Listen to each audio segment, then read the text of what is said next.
എന്നാലും നീ പൈസ ചോദിച്ചപ്പോഴേ തരത്തില്ലെന്ന് അവക്ക് പറയാൻ എങ്ങനെ തോന്നി? ഞാനായിരുന്നെങ്കിൽ എന്നെ എടുത്തടിച്ചതുപോലെ തരത്തില്ലെന്നൊന്നും പറയത്തില്ല. അല്ലേലും നീ പാവുമോ? അപ്പോൾ ഒരാവശ്യത്തിന് നിന്നോട് ധൈര്യമായിട്ട് ചോദിക്കാമല്ലോ. പിന്നെന്താ, ചോദിക്കാമല്ലോ. പക്ഷെ പൈസ തരാനൊന്നും എൻ്റെ കയ്യിൽ കാണത്തില്ല.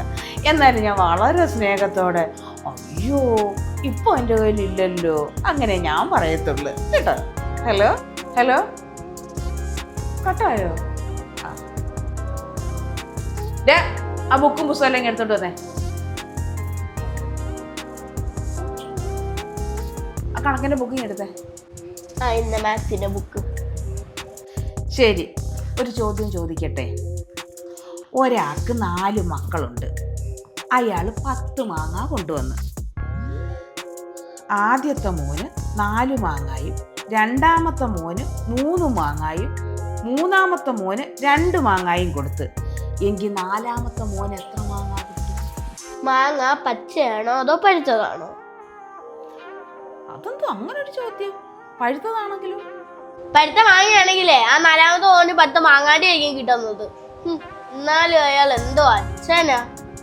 അതെന്താടാ? 4 മക്കളുണ്ടെങ്കിലേ അവരെല്ലാവരും ഒരേപോലെ സ്നേഹിക്കണം. അല്ലാതെ ഒരു മോന് 3 മാങ്ങ, ഒരു മോന് 4 മാങ്ങ, ഒരു മോന് 2 മാങ്ങ, അങ്ങനെ അല്ല.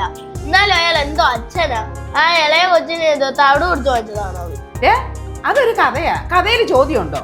കഥയിൽ ചോദ്യം ഇല്ലെങ്കിൽ ഇമ്മാതിരി മാങ്ങാട്ടി കണക്ക് എന്നോട് എന്തിനാ പറഞ്ഞത്? ഞാൻ എന്തോ ഇവിടെ ജോലി ഇല്ലാതിരിക്കുവാണോ? മര്യാദക്ക് ഇങ്ങോട്ട് പഠിക്കടാ. നീ ഇംഗ്ലീഷിന്റെ ബുക്കിങ് എടുത്തേ. ഇന്നാ ഇംഗ്ലീഷിന്റെ ബുക്ക്. ഓക്കെ, സ്പെല്ലിംഗ് ചോദിക്കാം.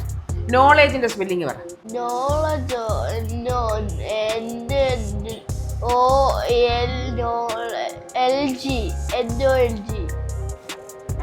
നല്ല ബെസ്റ്റ് സ്പെല്ലിംഗ്.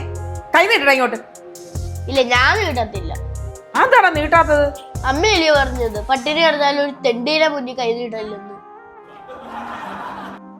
അറിഞ്ഞോ, അപ്പുറത്തെ രമണിക്ക് കാറടിച്ചു. കാർ അടിക്കാനോ? കാർ അതിന് ഇടിക്കത്തല്ലേ ഉള്ളു. പൊട്ടാ, കാർ സമ്മാനമായിട്ട് കിട്ടിയെന്നാടാ അതിന്റെ അർത്ഥം. നമുക്കെന്താ സമ്മാനമൊന്നും കിട്ടാത്തെ? അത്ര കഴിച്ച് ഉപ്പ് വെക്കാത്ത നിന്റെ അമ്മ ആരെങ്കിലും വന്നാൽ 10 രൂപയ്ക്ക് പിരിവ് വെച്ചാൽ കൊടുക്കുവോ? ഈ വീട്ടിൽ ആരും ഇല്ലെന്നും പറഞ്ഞ് അവരെ ഓടിക്കുമല്ലോ.